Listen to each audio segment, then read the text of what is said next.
Okay, everybody, this is Joseph P. Farrell. It is Thursday, November 28th, 2013, in the year beyond Thunderdome. This is in the United States of America.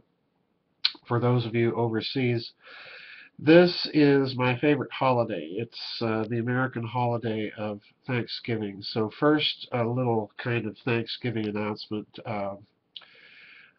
I want to thank my dear friend Scott DeHart, who's been my friend for almost half of our lives, and in many ways my brother. So a big thank you to you, my friend. You've been an inspiration, so thank you. Hang in there. And another big thank you to that dear lady. You know who you are. And for that gentleman, you know who you are.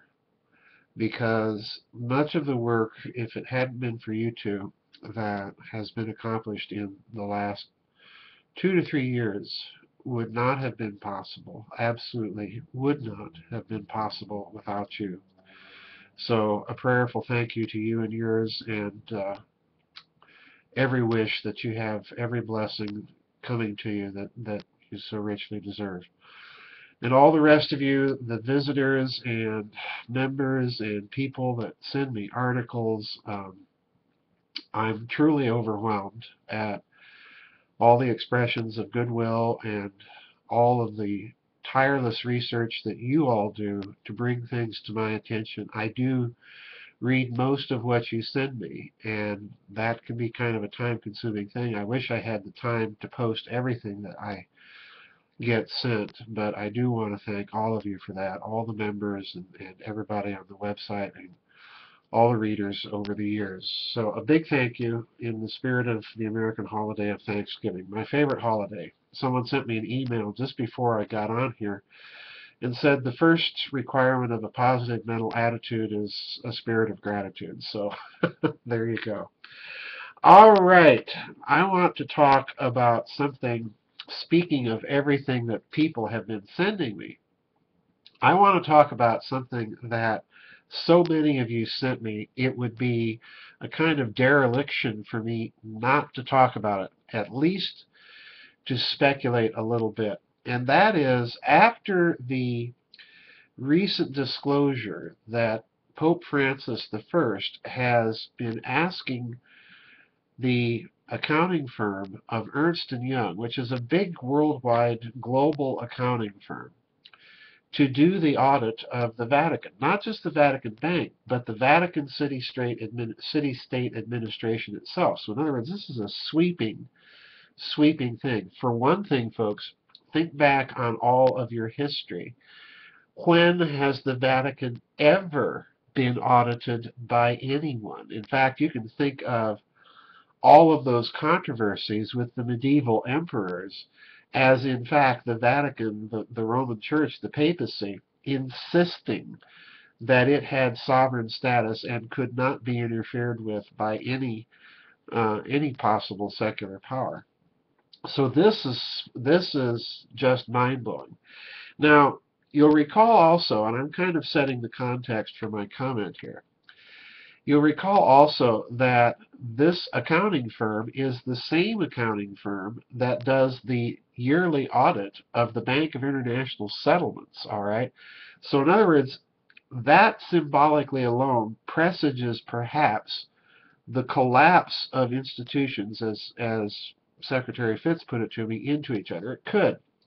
And I have recently argued in my blogs that the Vatican Bank, if you're going to have a global currency arrangement, if the bankers are true to their playbook, which began in ancient times, as I carefully tried to show in Babylon's Banksters, if they're true to the pattern, then they're going to ally themselves with the temple. They'll need the probity or sanction of religion. And the only religion that has not only a global claim, but a true global extent is, of course, the papacy. All right? Now, it's been recently revealed. Secretary Fitz just emailed me, and she discovered that Ernst& Young is also the same auditing firm that audits Lloyd's of London. So in other words, this firm is a an accounting powerhouse that now has tentacles into the Bank of International Settlements, the Vatican, and Lloyd's of London. Talk about getting a really clear picture of global finance and the structures of power that are intimately associated with it. Now, think of all of that as context for what I'm about to tell you. Many of you, so many of you sent me this article or versions of it that I've lost count. And basically the article is, now the United States plans on closing its embassy directly to the Vatican. They're moving it really from one set of facilities close to the Vatican city-state. They're moving it to another facility that is basically an annex to the American embassy to Italy in Rome. All right, so they're not really closing it. They're simply moving it. And one of the articles in the National Catholic Reporter pointed out, and I'll link this for you, one of the articles pointed out that many other nations, in order to save expenses, have closed their embassy to the Vatican and simply moved it and combined it with their embassies to Italy. Since both are located in Rome, it doesn't make much sense financially to keep two embassies for essentially the same function. Now, I think this is a cover story. I think there's something more going on, because in the National Catholic Reporter article, there's a reference to the attack on Benghazi as being part of the impetus that got the United States thinking we should close our embassy. So there's safety concerns concerning the embassy to the Vatican. Now, this suggests to me, as a subtext here, that perhaps either the Vatican or U.S. intelligence are picking up on long-term signals that the Vatican itself might be the intended target, God forbid, of some sort of terrorist incident, or perhaps even some sort of false flag incident. Now, if that be the case, this may explain yet another reason why Francis would be concerned with doing a complete audit, all right? Now, we don't know what's involved in this audit.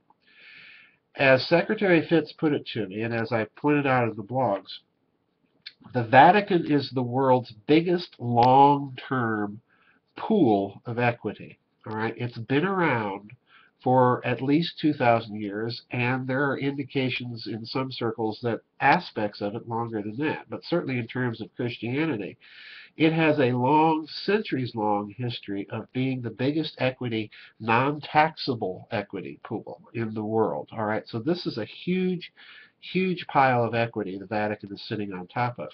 Now, in that audit, we're not being told what exactly they're going to audit. Will this include the Vatican archives? Certainly those would represent an enormous pile of equity if viewed in that sense. So in other words, is the Vatican taking stock of everything for a long-term strategy, perhaps, of dispersing and protecting some of that for a move? Let's remember, the papacy isn't tied to the little city-state in the Vatican. It's moved in history before, although certainly Rome is its historical home. So we have to ask that question. Why is the U.S. Embassy moving? And I'm speculating wildly here, folks, and that's one reason. I suspect that the other thing here is in play is that the Vatican, the papacy, is going through, and I've said this before, some long-term transitional period. And it may itself not really be clear as to where it should align. I think that Francis represents a shift in the long-term strategy, and I've argued this ever since he was elected, to the Second World and Third World. I think this audit has something to do with it. Now, the embassy closings at the Vatican really are sending off alarm bells to me that they have picked up on some long-term threat, and I think all of this has to be put into the mix. And I think the Vatican's actions indicate that they know that they may be on some sort of list of that sort. So We need not only to watch Germany and France in Europe and also Spain and Italy, we also need to remember to watch the Vatican. So this is a very complex story, folks. It's just starting. This will be a short news and views this week, folks, for the holidays. I want to wish everybody a happy Thanksgiving. Even you folks overseas, happy Thanksgiving to you. Thank you for your prayers, your donations, your friendship, all the articles that you graciously send me. And we'll see you on the flip side, everybody. God bless.